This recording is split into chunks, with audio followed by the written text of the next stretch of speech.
पिछले 130 सालों में इंडिया के शहर मुंबई में दुनिया का सबसे एफिशिएंट और रिलायबल फूड डिलीवरी सिस्टम काम कर रहा है, जो कि 3 लाख लंच रोज़ाना की बुनियाद पर बगैर किसी गलती के और बगैर किसी देर के डिलीवर करता है।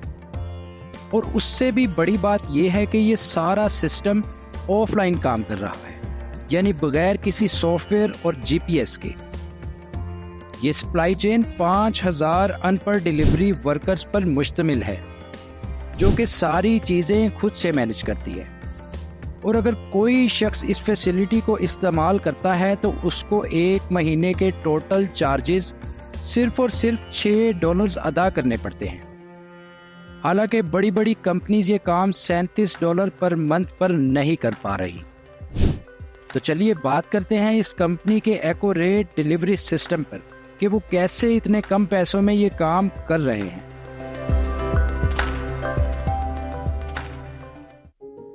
साल 2024 में फूड डिलीवरी इंडस्ट्री की वर्थ $1.22 ट्रिलियन की हो जाएगी, जो कि अगले आने वाले 5 सालों में मजीद 9.5% सालाना इजाफे के साथ $1.92 ट्रिलियन तक पहुंच जाएगी। इतनी ग्रोथ के बावजूद फूड डिलीवरी इंडस्ट्री को कई एक चैलेंजेस का सामना करना पड़ता है, जिनमें customer expectations, improper food handling और अनस्टेबल मार्केट प्राइसेस जैसे चैलेंजेस शामिल हैं।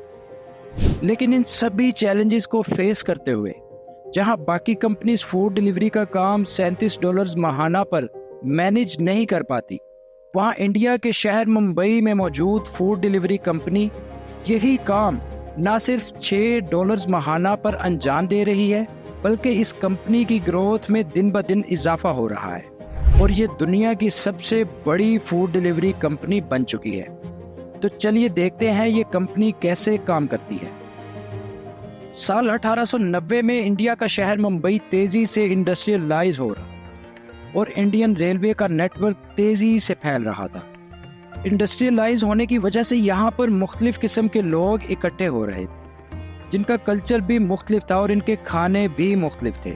और जब भी लंच का वक्त होता तो मुंबई में मौजूद रेस्टोरेंट लोगों के डाइवर्सिफाइड टेस्ट के मुताबिक उनके खाने की ज़रूरतों को पूरा नहीं कर पाते थे।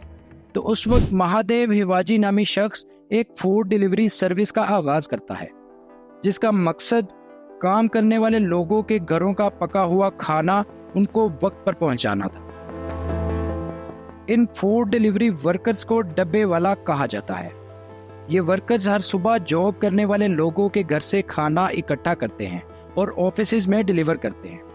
और ये सिस्टम इतना मुकम्मल है कि पिछले 100 साल से ऐसे ही चला आ रहा है, सिर्फ स्केल में इजाफा हुआ है। अब सवाल यह है कि ये कमाल का सिस्टम इतनी एक्यूरेसी से काम कैसे करता है।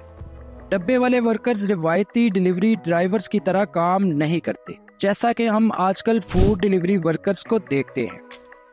इस सिस्टम में आपका खाना कम से कम 3 और कई दफ़ा 12 लोगों के हाथों से गुजरता हुआ और मुख्तलिफ ट्रांसपोर्ट मोड से होता हुआ आप तक पहुंचता है। हर डब्बे पर 4 से 5 रंग बिरंगे निशानात या सीक्रेट कोड्स पेंट किए जाते हैं, जो इस पूरे प्रोसेस को मैनेज करते हैं। ये पूरा सिस्टम मुंबई सबरबान रेलवे के गिर्द घूमता है, जो कि दुनिया का सबसे मसरूफ रेलवे नेटवर्क है। इस नेटवर्क में 150 ट्रेन स्टेशन हैं और हर ट्रेन स्टेशन पे इस फूड डिलीवरी कंपनी ने एक कलेक्शन हब कायम किया हुआ है।